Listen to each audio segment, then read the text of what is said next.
What's up again, guys? Brian here at 3TR, and welcome to episode 143 of my weekly Q&A show, The People's Questions. Before I begin, I would like to thank the 5 of you out there that sent in about 20 questions in total, so this seems to be a very solid episode.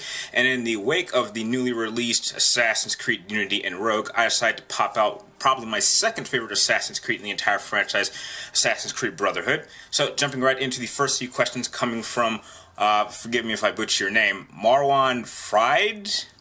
Sorry, I'm really terrible with names. And you want to know, do I think there will be an Evil Within 2? No, I don't think there will be, and I don't think they should. I mean, in terms of story, which, if you saw my game review on it, you know how I feel about it. They left it open for a sequel, but I personally would not be interested in a sequel to The Evil Within. I just think it was a great game due to its gameplay and atmosphere, but no, I would not like to see a second one.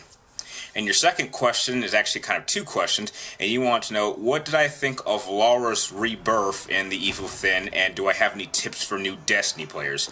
Well, I thought that Laura's birth, about her ability to kind of kind of appear out of dead corpses. I thought that was interesting. And I like how they at least acknowledge that why fire seems to be very effective to all these creatures, because that's kind of how she ended up dying.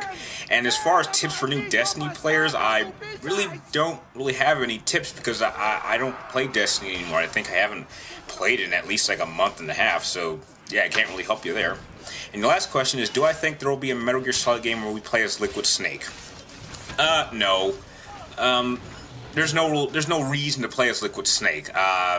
He really wasn't doing anything prior to the Shadow Moses incident, except just taking part in Black Ops missions alongside the other members of Foxhound. So there's really no reason to go into his backstory. They kind of explained it already. The next 6 questions come from Nearly Jesus, and you want to know, do I still plan on getting an Xbox One? Yes, but the way things are going with me right now, it looks like I probably won't be able to pick one up probably till maybe late December around Christmas, if not, probably going into January. Your next question is, what games do I plan on getting/renting to play first on the Xbox One? Well, I'm definitely going to get the Master Chief Collection set and probably Sunset Overdrive. Next question is, do I watch any of the big YouTube channels like PewDiePie, IGN, those kind of channels? I'll be honest, I hadn't heard of this PewDiePie until about a year ago, but no, I've never seen any of his videos. But I do watch, big game reviewing channels like IGN, Game Trailers, and GameSpot. That's about it. Next question is, if I could design the perfect game for you, what would it be? I can't really answer that question because I don't believe that there's such thing as a perfect game. Next question is, do I think the Assassin's Creed would work in a futuristic setting?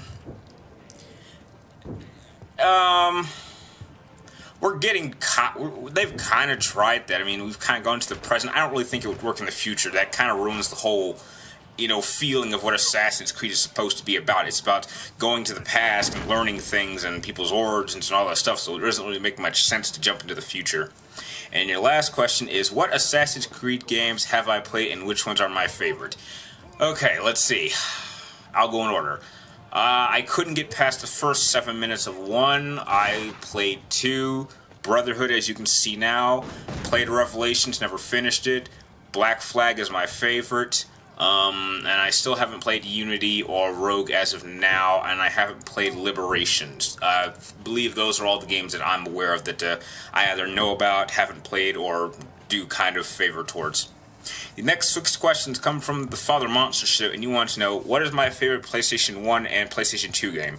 PlayStation 1, it's Final Fantasy VII. PlayStation 2, it's Metal Gear Solid 3. Next question is, was I a fan of the skateboarding games like Tony Hawk and Skate? I'm not really a big fan of skateboarding, so no. Next question is, what is the best game on the PlayStation Vita so far, in my opinion? Well, I still have yet to get myself a PlayStation Vita, but from what I've seen, I think the Uncharted game that, if I remember correctly, was called like Golden Abyss. That seems like that could have been the best game for that system. And your next question is, would I like to see Metal Gear 1 and Metal Gear 2 also solid remade for the last gen, next gen consoles like Xbox and PlayStation? Yeah, I think Hideo Kojima has talked about this numerous times. Like, there was a project, like, maybe 6 months back where they were going to remake Metal Gear 1, but for one reason or another, they decided to cancel it, which, I'm really disappointed about. Next question is, did I enjoy tactical shooters like Rainbow Six, Ghost Recon, and Operation Flashpoint? I never played Rainbow Six. I played Ghost Recon, like, think some of the first ones. I thought they were okay, and I never got a chance to play Operation Flashpoint. And your last question is, do I own Metal Gear Solid HD Collection? Yes, I do. In fact, let's see. Let me check. I think I actually have the Legacy Collection too, but I haven't even opened that. So yeah, I do own the HD Collection. Next, two questions come from the Oli Boy 123. I hope I said your name right. And you want to know, for newcomers to PlayStation, what would be some must-play games? Any of the PlayStation exclusives like Ratchet and Clank, Uncharted, God of War, Kingdom Hearts, but Kingdom Hearts 3 is coming to Xbox. Let's see, Beyond Two Souls, Heavy Rain. That's just a couple, just to name off a few. Though I think those are definitely must-play games for newcomers to PlayStation. And the next question is, what are my thoughts on the idea of console partying that has recently been brought up?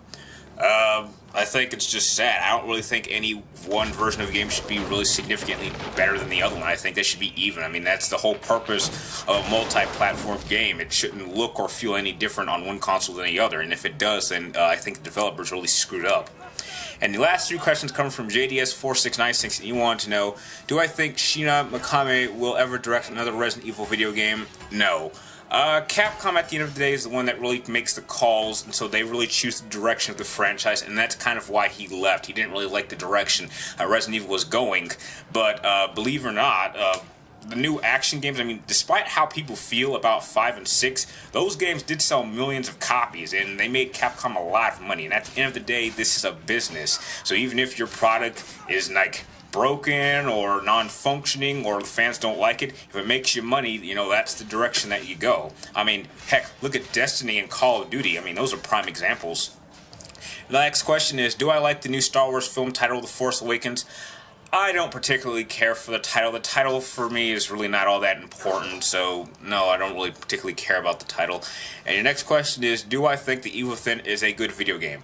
Yes, I did a review on this. I think it is a very good game, but the story is absolutely atrocious. It is the worst thing about it. In fact, it's probably one of the few rare games in which, despite me valuing story above everything else, it's the story that completely fails, and it's the fact that in every other department, whether it's game design, level design, atmosphere, the music, the sound, the characters, the gameplay, everything else about the game knocks it out of the park, and therefore kind of saved the game from being a complete flop for me, which is why I ended up enjoying it.